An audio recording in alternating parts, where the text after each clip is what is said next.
Үйлдвэрлэгч Монгол.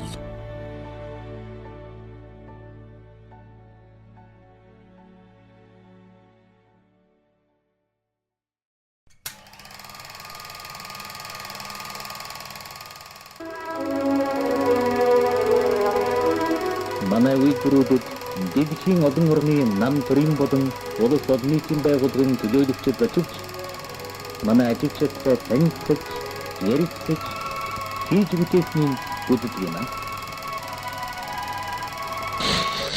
Чаддаг байсан зүйлээ чадахгүй болно гэдэг хөгжил дэвшрээс ухарсан хэрэг юм аа. Үүнд л бид анхаарлаа хандуулж, засаж залруулж ажиллах зайлшгүй шаардлагатай байна. Өнөөдөр Монгол улс байгалийн баялагийнхаа 90% боловсруулалтгүй хямд үнээр гаргаж, дотоодын хэрэглээнийхээ 90% гадаадаас худалдан авч байгаа нь ажил дүржилтийн бодлого алдагдсны гашуун сургамж юм аа. Үйлдвэрлэгч Монгол. Бүх юм гаднаас хамааралтай. За миний бодлоор бол хөгжихгүй байна. Одоо яагаад гэх юм бол дотроо үйлдвэрлэж байгаа үйлдвэр жишээ нь алга. Нөгөө эргээд яасан бид нар буцаагаад нөгөө гадна дотноос урдаас бутлаа зөөдөг болчлоо. Нөгөө үйлдвэрлэгч ус маань үйлдвэрлэгч биш болсон. Дотоодын үйлдвэрлэлээ дэмжиж эх оронч нөгөө худалдан авалт хий гэхлээр манай хийж байгаа юм байхгүй ш. Миний хувьд бол Монгол улс үйлдвэрлэгч орн бол биш, огтоосоо биш. Бүх юм гаднаас авч дээ. Энд нэгэл гаднаас авч дээ. Хүмүүстийг идгээж гаднаас авч дээ. Үйлдвэрлэгч Монгол. Өнөөдөр улс орны хамгийн гол чухал салбар бол үйлдвэрлэлийн салбар байдаг. Тэгэхээр энэ салбар дээр бид нар ер нь өнгөрсөн 20-30 жилийн хугацаанд ямар ач холбогдол өгч ирсэн бэ? Ямар алдаа оноо гаргаж ирсэн бэ? Ямар ололт амжилтыг бүрдүүлж ирсэн бэ гэдэг зүйлийг нэг тоон хэдэн үзүүлэлтээр бид нар дүгнж авч үзэх хэрэгтэй гэж харж байгаа. Тэгэхээр эндээсээ дүгнээд цаашид бид нар магадгүй юуг хийх ёстой юм бэ? Юуг бид нар алдсан юм бэ? Бид нар юуг байхгүй болгосон юм бэ? Юуг байхгүй болгосноо эргэж бүтээж бий болгох ёстой юм бэ гэдгэн дээр бол дүгнэлт хийх ёстой гэж харж байгаа. Тэгэхээр Монгол улс маань өнөөдөр үндсэндээ бол түүхийд бэлтгэн нийлэгч болчиход байгаа. Бидний орлого экспортод юу гаргаж байгаа гэвэл бид нэр түүхийд л гаргаж байна. Нүүрсээ түүхээр гаргаж байна. Төмрийн хөдрөө тийм үү? Арматурын төмөр, ганг хийхстэй төмрийн хөдрөө түүхээр гаргаж байна. За дээрэс нь зэсийн баяжмал бас түүхээр гаргаж байна.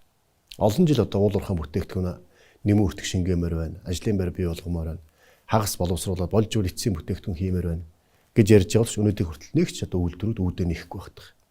Өнөөдөр Монгол улс нийт хэрэглээнийхээ 90% бол гадаадаас буюу импортоор бараа бүтээгдэхүүнээр нийлүүлж байна. 90%. За эргээгээд буцаад бид нар юуг экспортлж гинэ гэдээ аваад үзэхээр нийт экспортлж байгаа бараа бүтээгдэхүүн 90% нь бол дандаа боловсруулаагүй түүхээр нь гаргасан бүтээгдэхүүнүүд болж байгаа. Тэгэхээр эргээгээд энэ бол уруу хамааралтай байна гэсэн үг. Өнөөдөр Монгол улсын эдийн засгийг авч явж байгаа сүүлийн 30 жилийн хугацаанд авч явсан үндсэн салбар болох нь уулуурхаан салбар.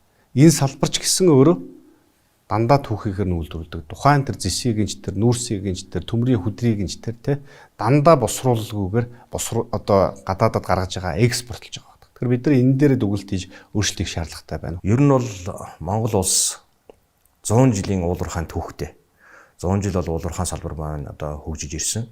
За харамсалтай нь энэ хугацаанд бол боловсруулах чиглэлээр эрдэс баялгаа боловсруулж нэмэн үртэг шингээж ажлын байрыг бий болгож гарах тал дээр бол тодорхой бас дутагдсан, за бас орхигдсон зүйлүүд байгаад байгаа.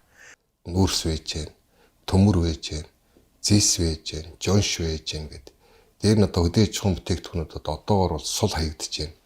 Бид арь ширээ боловсруулж чадахгүй байж байна. Ноосоо гүйц дуугаад бүтээгдэхүүн хийж чадахгүй байна. Малын дайвар бүтээгдэхүүнээ өлөнч гэдэг юм энэ юм бид нар боловсруулж чадахгүй байгаа юм л да. Тэгэхээр бид нар дотоодын нийт бүтээгдэхүүнээрээ аваад үзэх юм бол магадгүй 90 оны сүүлээргээд аваад үзэх Монгол улсын дотоодын нийт бүтээгдэхүүн нэг хүнд ноогдох дотоодын нийт бүтээгдэхүүн $4,030 байсан. Өнөөдөр 2022 Монгол хүнд ноогдох нэг дотоодын нийт бүтээгдэхүүн $4,520. Магадгүй сүүлийн 10 жилийн хугацаанд манай дотоодын нийт бүтээгдэхүүн төгрөгөөр тооцож үзэх юм бол өссөн гэдэг асуудыг бас зарим судлаачид ярьдаг. Тэгвэл магадгүй 10 жилийн өмнө 15 жилийн өмнө дотоодын нийт бүтээгдэхүүн 15 их 80, 20 их 80 төгрөг байсныг бид 43 их 80 төгрөг болголоо гэдэг асуудал ярьж байгаа. Тэгэхдээ энэ өрийг бодитоор бол хувь хүн дээр тусч байгаа, тухайн өрхийн амжиргаа орлого дээр тусч байгаа, айл өрхийн хэрэглэн дээр тусч байгаа, улс орны үйлдвэрлэл дээр тусч байгаа зүйл дээр бол бодитоор харагдахгүй байна. Тэгэхээр энийг би юугаар авч үзэх гэдэг нь вэхээр ерөөсөө дотоодын нийт бүтээгдэхүүн хөгжсөн эсхийг нь бид нар тухайн үйлдвэрлэл хөгжсөн эсхийг нь эргээд хувь хүнд ногдох дотоодын нийт бүтээгдэхүүн түүнийх нь хэрэглээгээр тооцож үзэх хэрэгтэй байна. Тэгэхээр өнөөдөр яг үндсэндээ 43 их 80 төгрөг гэж тооцож байгаа боловч өнөөдөр үнийг зэрэгцүүлсэн дүнгээр 2010 оныхтой магадгүй 2005 оныхтой дүүцэлүүд аваад үзэхээр бол төдийлөн өссөн зүйл бол байхгүй байна. За уул уурхай бүтээгдэхүүн бол нөхөн сэргээгдэх байлиг. Ухаал аваад явна, ачаал явуулна, ард нь хоосон онгорхоо нөхөлүүлнэ.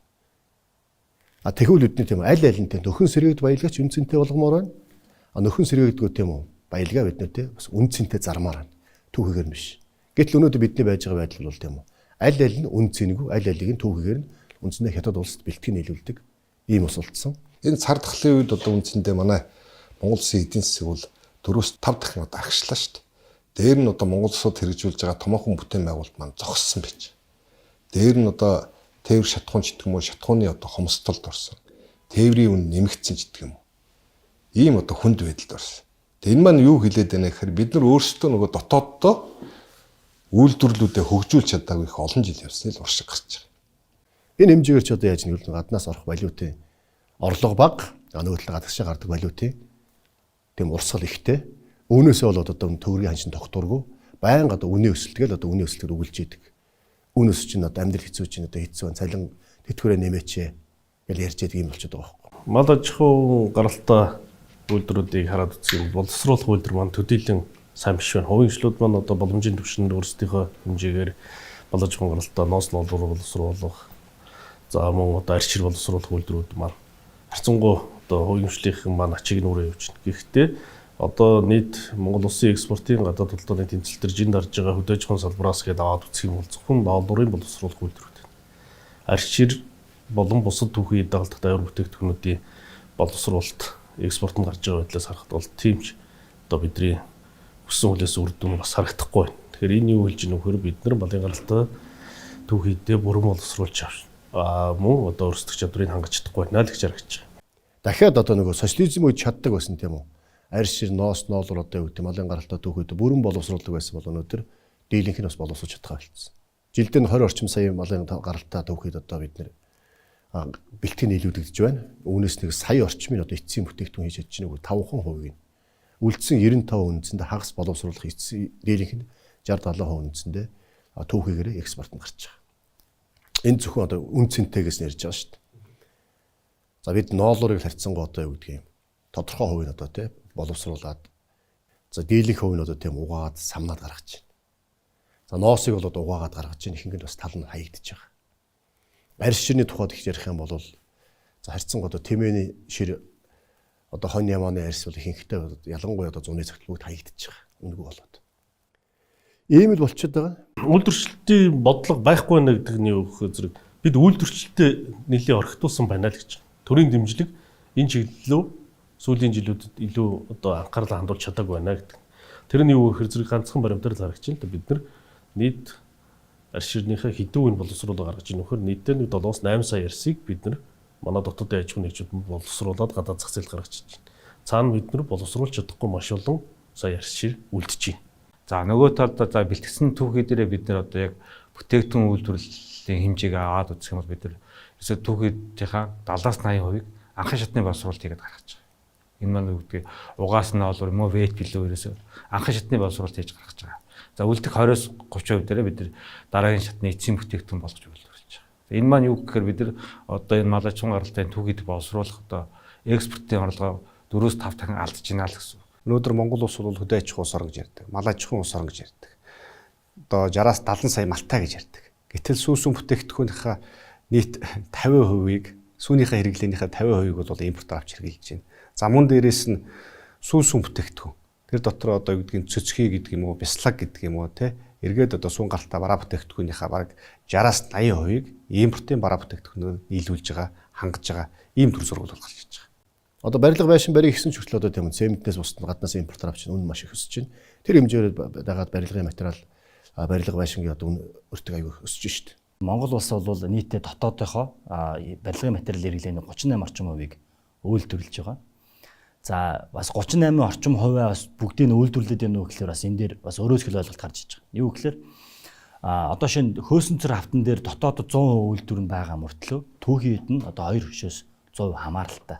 Арматурынхаа импортыг хараад үзэхэд бол 850 орчим тэрбум төгрөг жилд арматурдаа зүгээр зарцуулж байгаа юм.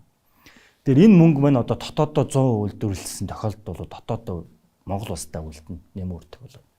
Тэгэхээр ийм боломжуудаа биднээс алдаад байна гэж хараад байна. Өнөөдөр Монгол улс нийт хэрэглээнийхээ дөнгөж 10 орчим хоёрыг бол дотооддоо үйлдвэрлэж дотоодынхаа хэрэгцээг хангаж байна гэсэн ийм одоо гонигтай дүр зураг бол энэ чээс харагдаж байгаа.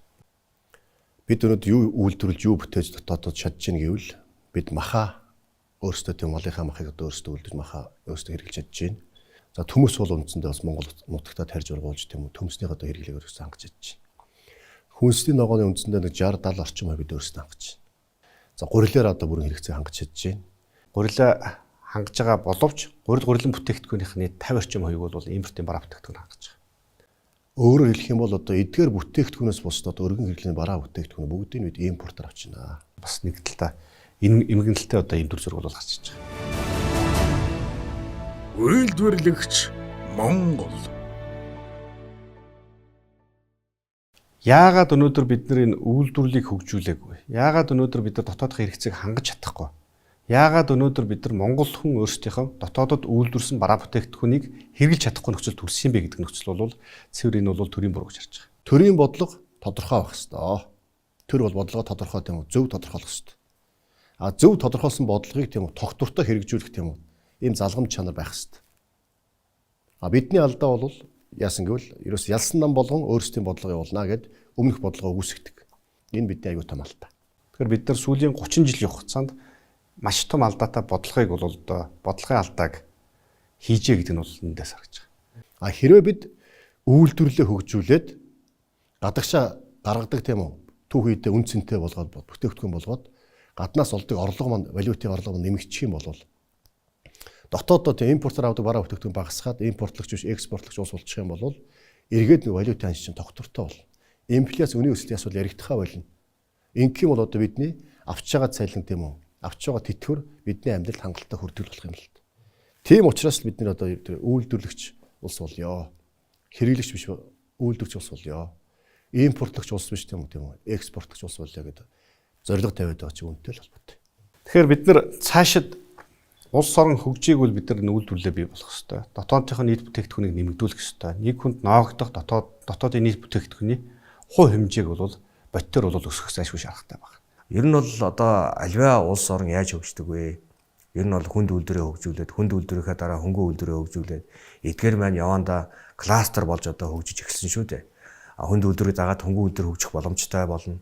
Тэгэхээр эд маань бүгдээрээ одоо энтэй тархсан байдалтай биш. Тодорхой одоо ийм паркуудаар ингэж төвлөрч нэгдсэн бодлогоор хөгжих юм бол энэ нь болохоор олон талын одоо эрэг мөнгө урсгалыг бий болгоно.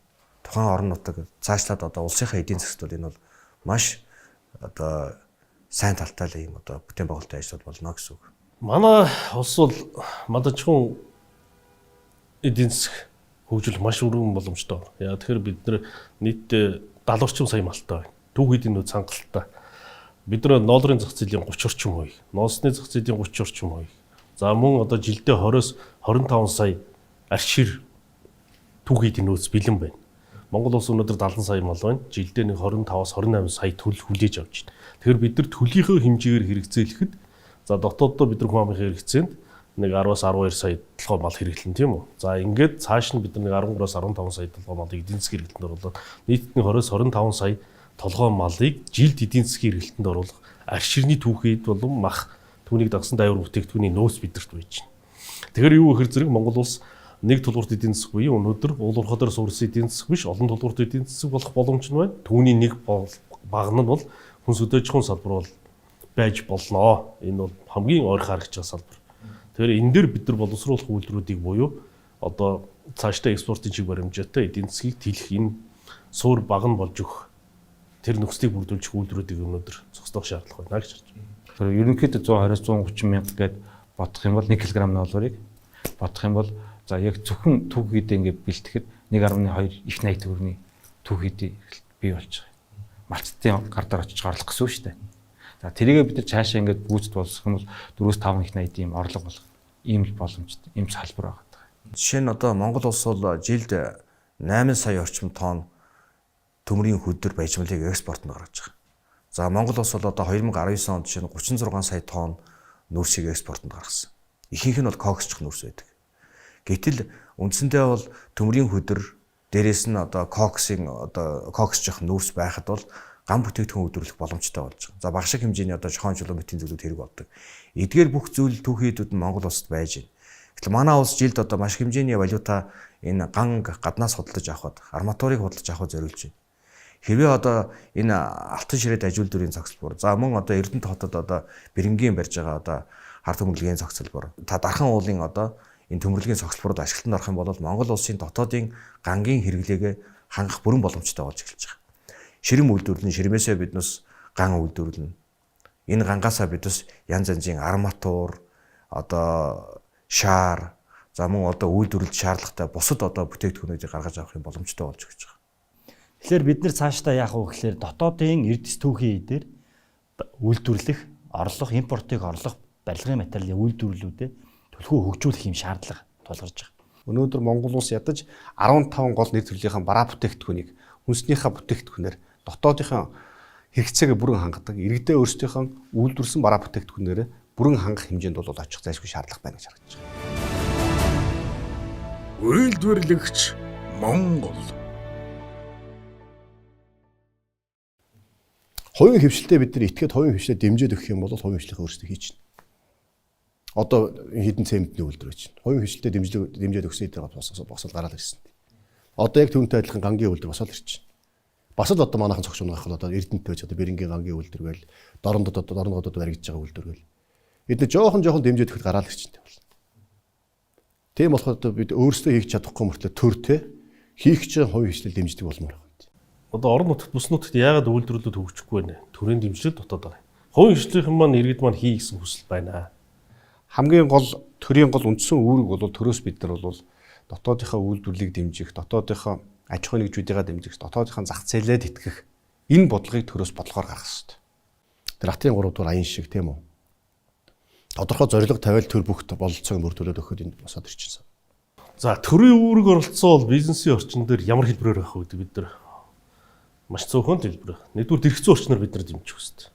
Нөгөө талд бид нар урт хугацааны хөрөнгө оруулалт буюу засгийн газрын баталгаагаар дэмжиж өгөх. Ийм л хоёр асуудал байна. За бусдын бол манай хувийн хөгжлийг аваад явах хэрэгтэй. Нэгэсэндээ бизнесийн өнөөдрийн хурдыг төр гүйцэхгүй байна, тийм ээ. Тэгэхээр бизнесээ бид нар дэмжихийн тулд ямар нөхцөлөөр хангаж өгөх вэ? Тэдний хүсэж байгаа эрх зүйн орчныг бий болгох хэрэгтэй.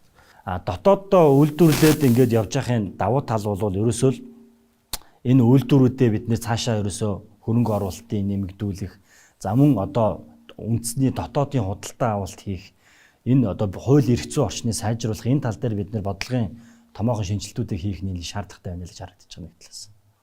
Өнөөдөр бид нар цаашдаа ер нь хөгжиё гэвэл, үйлдвэрлэлийг дэмжиж гэвэл бид нар илүү урт хугацааны үйлдвэрлэлийг дэмжсэн бодлого, хөгжлийн зураглалыг бол гаргах зайлшгүй шаардлагатай байгаа. За түүн дотроо бол мэдээж эрх зүйн орчны шинжилгээ асуудал, түүн дотроо тогтолцоо болоод бодлогын өөрчлөлт реформын асуудал бол нэгдүгээр асуудал байна.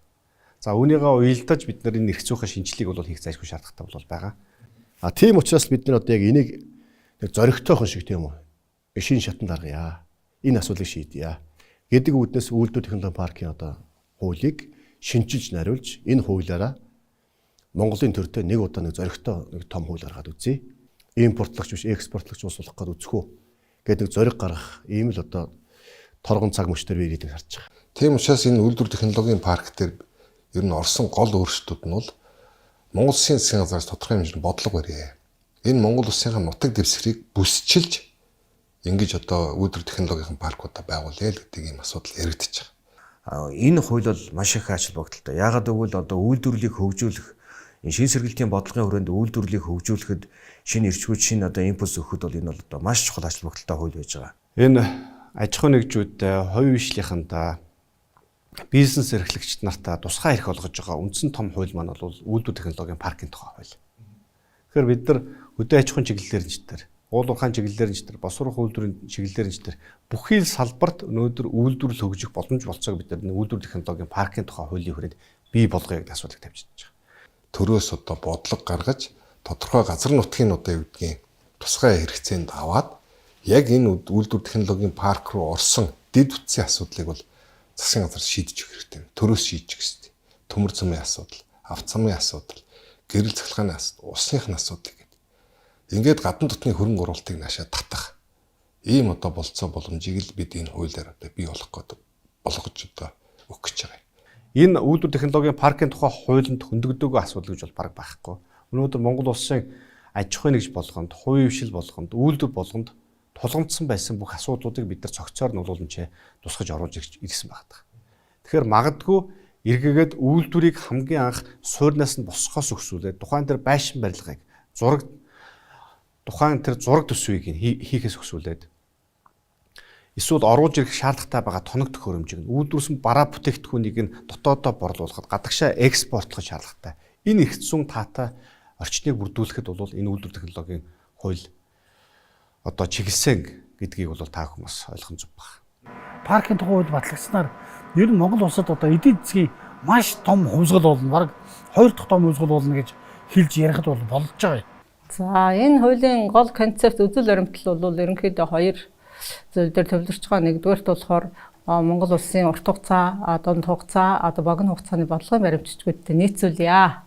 За 2020 онд бол Монгол улсад анх удаа Алсын хараа 2050 хөгжлийн урт хугацааны бодлого боловсруулж гарсан. За энэ дээр бол одоо үйлдвэр технологийн паркийг хөгжүүлэх талаар одоо тусгайлсан заалтууд байгаа. За яг энэ Алсын хараа 2050-ыг хэрэгжүүлэх Монгол улсын одоо хөгжүүлэх 5 жилийн төлөвлөгөө гарсан. За энэ дээр мөн одоо паркуудын талаар хөгжлийн концепцийн талаар бас тусгагдсан. За засгийн газрын мөрийн хөтөлбөргээд богино хугацааны баримтчид одоо тусгайлсан паркуудыг одоо байгуулж хөгжүүлнэ гэж заасан. За энэ дээр нийцүүлэх энэ хуулийг нэгдүгээрт энэ бүх зүйлийг одоо энэ хуулийн шинжилгээр болохоор шийдэж өгснөөр манад бол одоо хүнд үйлдвэрийн хөдөө аж ахуйн барилгын одоо олон төрлийн үйлдвэрүүдийн энэ одоо цогцоороо хөгжих, кластраараа хөгжих ийм одоо болцоог бий болгож өгч байгаа.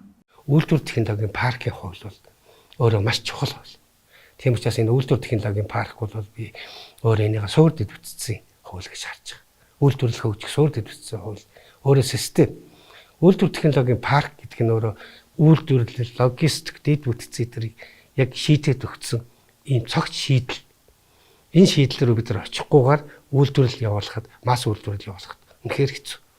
Яавал энэ хуулийг яаж хийвэл хэрэгтэй болох вэ гэдэг дээр гадаад улс орнууд ямар хувь байд юм судалсан бас.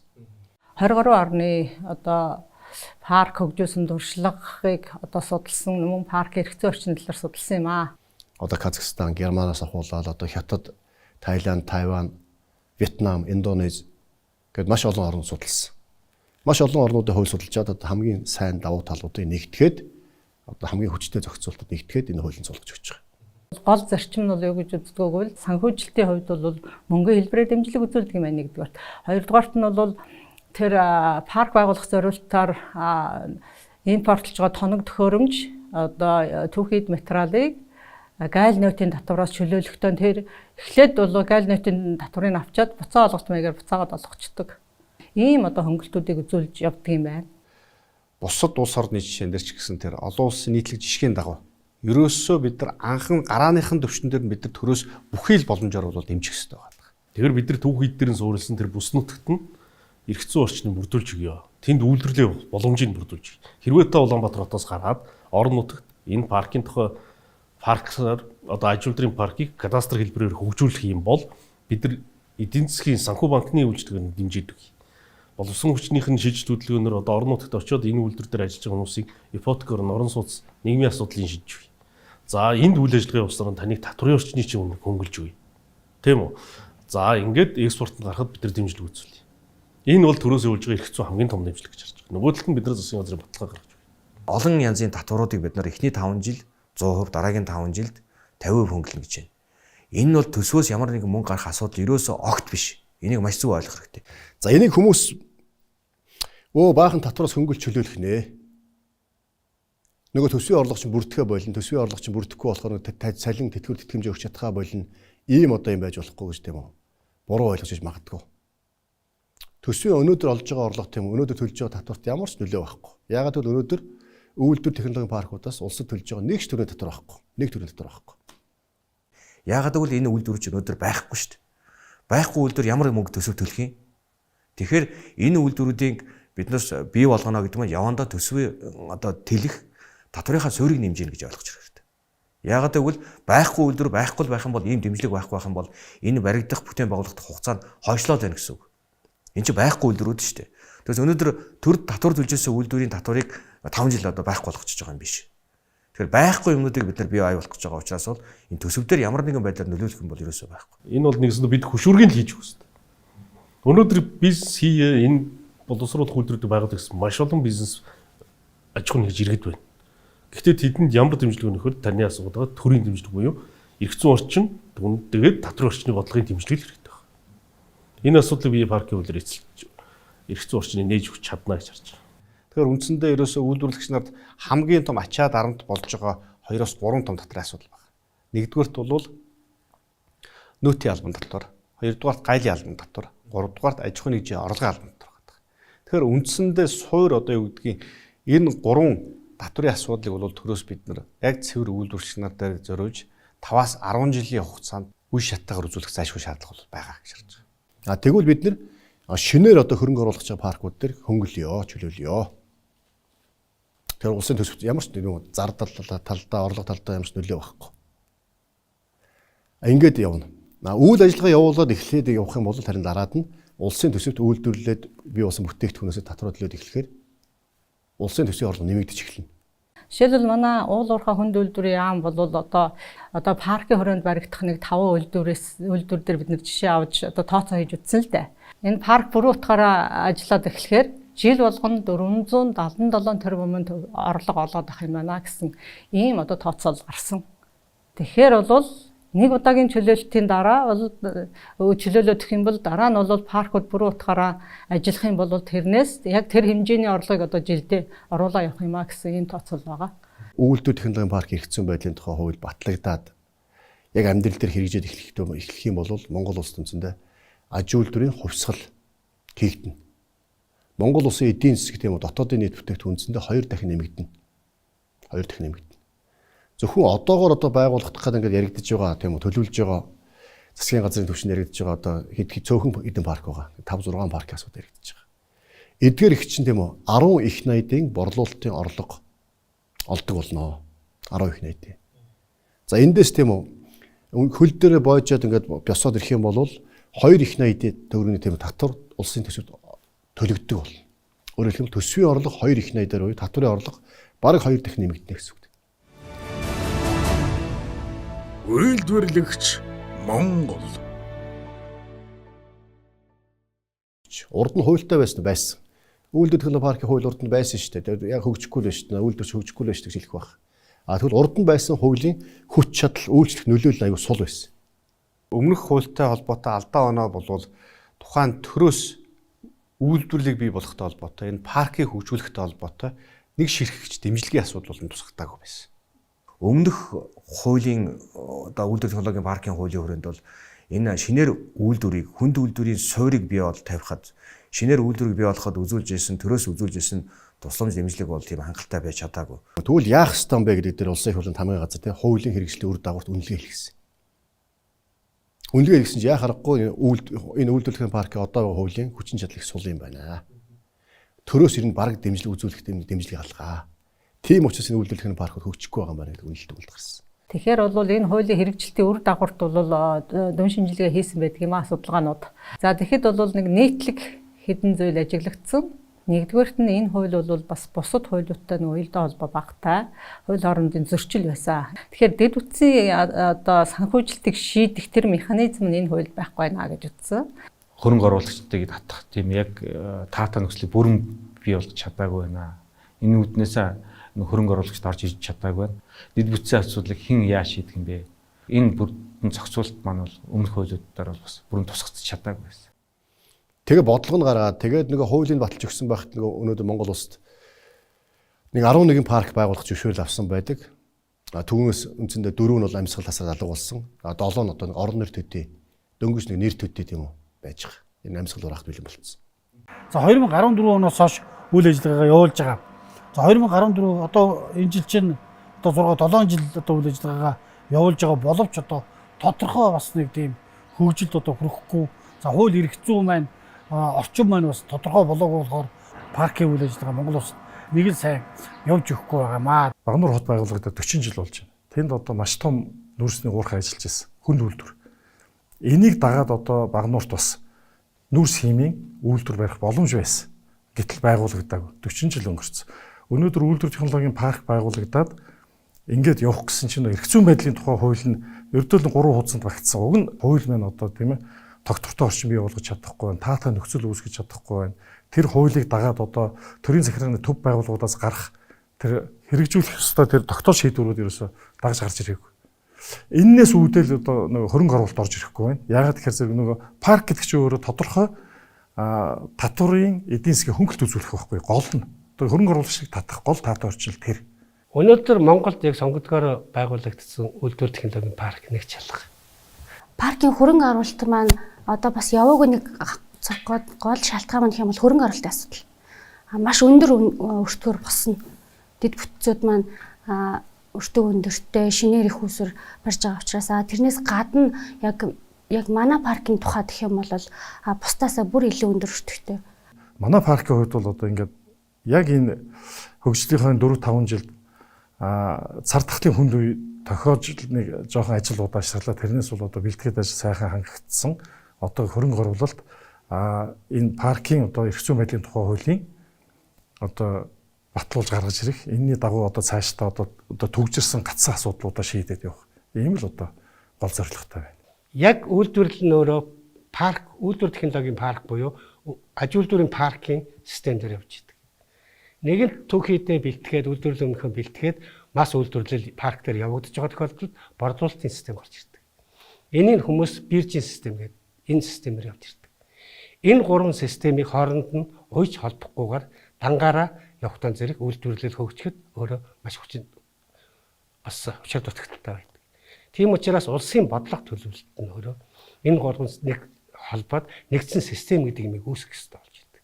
Хуучин үйлдвэр технологийн паркийн тухай хууль маань анх батлагдж байхдаа болвол зөвхөн ерөөсөө төр орцоотойгоор энийг байгуулах хэрэгтэй юм шиг. Тухайн дээр засаглал болоод бүтэц тогтолцоог нь төрөл байгуулж, төрөл авч явж, төрөл менежмент хийх хэрэгтэй юм шигээр өрөөсгөлөөр бол хандаж энэ дээр бол бас хандаж ирсэн. Эргээгээд энэ зах зээлийн зарчмаар тухайн дээр одоо юу гэдэг ил тод нээлттэй зах зээлийн одоо эрүүл орчинд энэ үйлдвэр технологийн парк маань өсөн бойж хөгжих боломж олцол бол бүрдээг байгаа. Тийм болохоор төр хувийн хөвшлийн дэмжлэг гэдэг нь тийм үү? Төр нь хувийн хөвшлөөтэй ямар зөвлөлүүд дээр нь яаж дэмжлэг үзүүлэх юм бэ? Хувийн хөвшлөөтэй яг л хувийн хөвшлчин тэртээ тгүү зах зээлийн зарчмаар бизнес хийгээд хөрөнгө оруулаад оруулсан хөрөнгөөс өгөөж хүртэх гээд эргээ борлуулалтаа тийм үү? Сайн байлгаа тэндээ аль болох тийм ард иргэдэд ингээд хэрэгцээг хангах ерөөсөө л ийм философитээр бизнес явдаг. Энэ философит нь тийм үү төр ямар нэгэн байдлаар тийм саад болохгүй замын засч өгөө жоохон дэмжлэг үзүүлээд байхад л уулна. Одоо энэ л төрийн хувийн хөвшлийн түншлэл байхгүй. Тэгээ энэ үйлдвэрүүдийг дагаж жижиг дунд бизнес эрхлэгчид маань одоо хөгжих юм байна гэдэг имийг л маш сайн хуулийн дээр л одоо бас тусгаж аль болохоор л одоо төрийн оролцоо, төр хувийн хөвшлийн түншлэлийн хүрээнд л энэ үйлдвэр технологийн паркийг одоо байгуулах хэрэгтэй байна гэдэг дээр л энэ хуулийн бол одоо үндсэн одоо орчиж байгаа. Төр энэ дээр зөвхөн дэмжлэг үзүүлэхээс илүүтэйгээр бусдаар ямар нэг дарамт шахалт үзүүлэхгүйгээр тухайн тэр үйлдвэр технологийн паркийнх нь засаглал тал дээр нь оролцохгүйгээр, томилгоонд нь оролцохгүйгээр, хүнд нь одоо тухайн магадгүй одоо юу гэдэг дарга цэрэг болоо захирлын томилгоход нь нөлөөлөхгүйгээр байх энэ хэрэгцээ чинь бол бүрдүүлж гисэн. Ингэж л одоо үйлдвэрлэгч Монгол улс болж хөгжнөө гэдэг асуудлыг л бид нар бол ингэж л харж байгаа. Ийм үүднээсээ түүх үйлдвэр технологийн парк хэрэгцээ байдлын тухай хуулийг бид шинжилж найруулж ийм одоо тодорхой зохицуултыг энэ хуулинд суулгаж өгч байгаа. Энэ одоо их хурлаар дэмжигдээд батлагдах юм бол үндсэндээ Монгол улсад одоо үйлдвэрлэл жинхэнэ утгаараа хөгжих, жинхэнэ одоо аж үйлдвэрийн хувьсгал одоо шин сэргэлтийн одоо үйлдвэрчлийн бодлого маань амжилттай хэрэгжих маш том одоо суур нөхцөл болно гэж харж байгаа. Тэгээ энэ хуулийн ерөөсөө гол концепц нь бол ерөөсөө л бид дотооддоо байгаа энэ газар доорх баялагуудаа аль болохоор л бид нар эцсийн бүтээгдэхүүн хийгээд нэмэн үртэг шингээгээд гадагшаагаа л одоо экспортлож олон одоо мөнгө олохоос гадна олон иргэдийг л ажилдаа орлоготой болгоё л гэдэг ийм байр сууриас л энэ хуулийг шинжилж байгаа. Паркийн хуулийг хэрвээ бид баталж чадах юм бол энэ өөрөө Монгол улсын хөдөө аж ахуйн салбар тэр дундаа бүс нутагт боловсруулах үйлдвэрүүдийг кластерын зарчмаар хөгжүүлэхэд хамгийн том суур эрх зүйн орчин болно гэж би харж байгаа. Хууль батлагдахгүй бол тэгээд энэ үйлдвэрлэл хөгжихэд одоо энэ байгаа саад тушаа чөдөр энэ бэрхшээл мэн байгаад байна л гэсэн үг. Аж ахуйн нэгж хууль энэ үйлдвэрлэл технологийн паркийн хүрээнд үйл ажиллагаа явуулж байгаа аж ахуйн нэгжүүдэд энэ хүндрэл бэрхшээл нь бас өмнө толгороод байна л гэсэн үг. Тэр үндсэндээ бол энэ аж үйлдвэрлэлийн сэргэлтийн хүрээнд хийгдэх бүтээн байгуулалтын ажил маань хойшлоод байна л гэсэн үг. Үйлдвэрлэл технологийн паркийн тухай хууль улсын их хурлд өргөн баригдлаа. Цаашид энэ хуулийг батлах хэсэг асуудал бол Монгол улс орны ирээдүйтэй шууд холбоотой асуудал. Өнөөдөр бид бүхэн салаа замын уулзвар дээр ирсэн баг. Цаашид Монгол улс хөгжих үү эс өгчих үү, орших уу эс орших уу гэдэг зүйл дээр ирсэн. Өнөөдөр бид нар хувийн хвшлээ болоод аж ахуйн нэгж байгууллагуудаа дэмжсэн хууль эрх зүйн орчин талаас Монголын төрөөс магадгүй анх удаага бодитоор дэмжсэн энэ эрх зүйн орчныг бий болгох уу эсвэл олохгүй юу гэдгийг одоо салаа замын уулзвар дээр бол ирсэн гэж харж байгаа. Эдийн засгийн хараат байдлын хараалаас эдийн засгийн хараат байдлын хавхнаас гарах явдал бол өвөлдүүлэгч Монгол улс болж ижил эндээс гарна. Улс орны нийгмийн эдийн засгийн хөгжлийн тулгуур нь өөрөө үйлдвэрчд байдаг. Дотоодынх нь үйлдвэрлэл нь байдаг. Хувийн хвшил болоод аж ахуйн нэгж байгууллагууд нь бизнес эрхлэгчд нь байдаг. Тэгэхээр магадгүй улс орны эдийн засгийн хөгжлөлээс навч үзэх юм бол үндсэн хуулийн дараа орох магадгүй эцэг хууль бол энэ үйлдвэр технологийн паркийн хууль гэж ойлгож болно.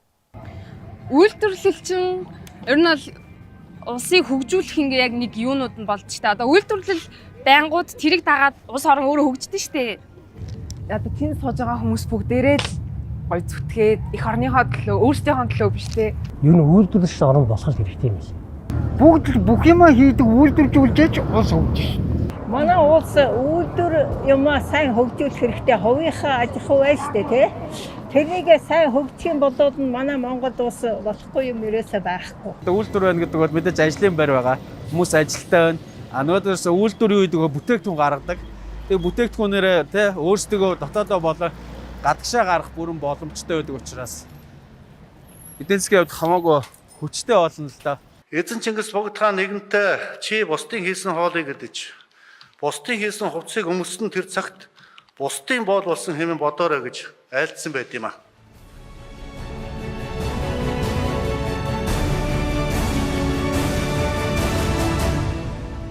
Үйлдвэрлэгч Монгол